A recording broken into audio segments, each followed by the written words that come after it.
9 एप्रिलला स्वामी समर्थ पुण्यतिथी येत आहे.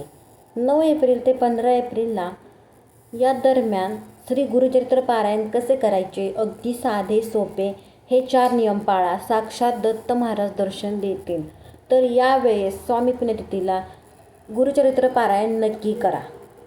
स्वामी समर्थ पुण्यतिथी 15 एप्रिलला बुधवारी येत आहे. यानिमित्त 9 ते 15 एप्रिल 2026 दरम्यान श्री गुरुचरित्र पारायण सप्ताह सोप्या पद्धतीने करता येते. गुरुचरित्र पारायण कसे करावे याची संपूर्ण माहिती या व्हिडिओमध्ये दिली आहे. तर व्हिडिओ शेवटपर्यंत नक्की बघा.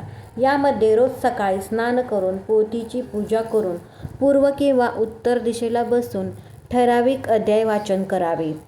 या दिवशी सात्विक आहार, एकधान्याचा आहार व ब्रह्मचर्य पाळून हे पवित्र वाचन पूर्ण करावे. श्री गुरुचरित्र सप्ताह पारायण कोणत्या दिवशी किती अध्याय वाचावेत हेच आपण पाहणार आहोत. 9 ते 15 एप्रिल 2026 रोजी कसे करायचे आहे. सुरुवात व सांगता. पारायण 9 एप्रिलला सुरू करून 15 एप्रिलला स्वामी समर्थ पुण्यतिथी दिवशी पारायणाची सांगता करायची आहे. वाचन पद्धत. तर वाचन पद्धती. दैनिक अध्याय विभागणी कशी केली जाते, म्हणजेच कोणत्या दिवशी किती अध्याय वाचायचे आहेत. पहिल्या दिवशी 9 एप्रिलला 1 ते 9 अध्याय वाचायचे आहेत. तसेच दुसऱ्या दिवशी 10 एप्रिलला 10 ते 21 अध्याय वाचायचे आहेत. तसेच तिसऱ्या दिवशी 11 एप्रिलला 22 ते 29 अध्याय वाचायचे आहेत. चौथ्या दिवशी 12 एप्रिलला 30 ते 35 अध्याय वाचायचे आहेत. तसेच 5व्या दिवशी 36 ते 38 अध्याय वाचायचे आहेत. 6व्या दिवशी 39 ते 43 अध्याय वाचायचे आहेत. आणि दिवस 7व्या दिवशी म्हणजेच 15 एप्रिलला 44 ते 53 अध्याय वाचन करायचे आहे.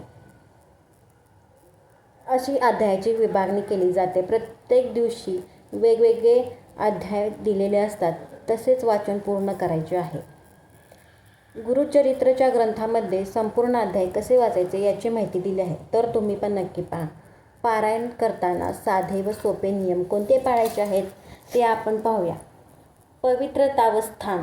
रोज स्वच्छ स्नान करून शुद्ध वस्त्र परिधान करून पूर्व किंवा उत्तर दिशेला तोंड करून पोथी वाचावी. जमिनीवर आसन टाकून बसावे व मनापासून वाचन सुरू करावे. संकल्प. पहिल्या दिवशी उजव्या हातात पाणी, अक्षता, फूल घेऊन स्वतःचे नाव, गोत्र बोलून पारायणाचा संकल्प करायचा आहे व पारायणाला या दिवशी सुरुवात करायची आहे. संकल्प करून केलेले पारायणाचे फळ नक्कीच मिळते. आहार व नियम. पारायण काळात सात्विक, एकधान्य उदाहरणार्थ फक्त ज्वारीची भाकरी किंवा गहू आहार घ्यावा. पारायण काळात कांदा, लसूण वर्ज्य करायचे आहे. तसेच ब्रह्मचर्य पाळायचे आहे, म्हणजेच कांदा लसूणचे पदार्थ खायचे नाही.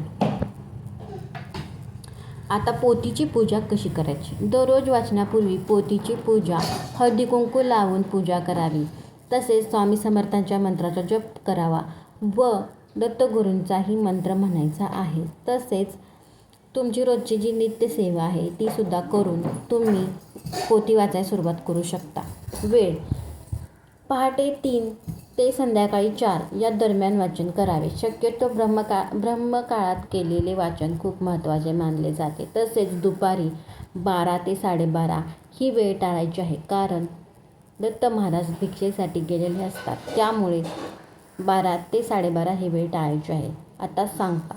15 एप्रिल रोजी 53वा अध्याय पूर्ण झाल्यावर पोथीची पूजा, आरती करावी. वरण भाताचा नैवेद्य दाखवून शक्य असल्यास गोरगरिबांना अन्नदान करायचे आहे व गुरुचरित्र पारायणाची सांगता करायची आहे. विशेष टीप. जर घरी पारायण करणे शक्य नसेल तर जवळच्या स्वामी समर्थ मठात किंवा केंद्रात जाऊन सामायिक पारायणात भाग घ्यावा व मनोभावे पारायण करावे. तुमच्या मनातील सर्व इच्छा पूर्ण होतील. त्यामुळे नक्की मनापासून पारायण पूर्ण करा.